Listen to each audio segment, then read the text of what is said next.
लेकर national conference निशाने पर है। बीजेपी नेता डॉक्टर अली मोहम्मद ने निशाना साधा है। पीक आवर्स में 20% की बढ़ोतरी का विरोध किया जा रहा है। लोगों पर जुल्म कर रही है सरकार, ऐसा अली मोहम्मद मीर का कहना है। अली मोहम्मद मीर ने उमर सरकार को चेतावनी भी दी है कि प्रपोजल वापस नहीं लिया गया तो बीजेपी इसको लेकर उग्र आंदोलन करेगी।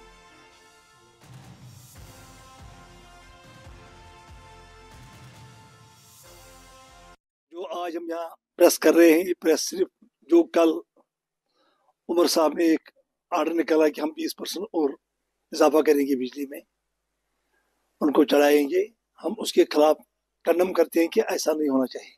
ये डिक्टेटरशिप कब तक चलेगी? कश्मीरी अब ये डिक्टेटरशिप मानने के लिए तैयार है, हर कोई कश्मीरी तैयार है कि सड़क पे आने के लिए। अगर इसने आर्डर रिवोक नहीं किया है 5-4 दिन के अंदर तो सारा बड़गाम सड़कों पे आएगा और बड़गाम बंद हो जाएगा।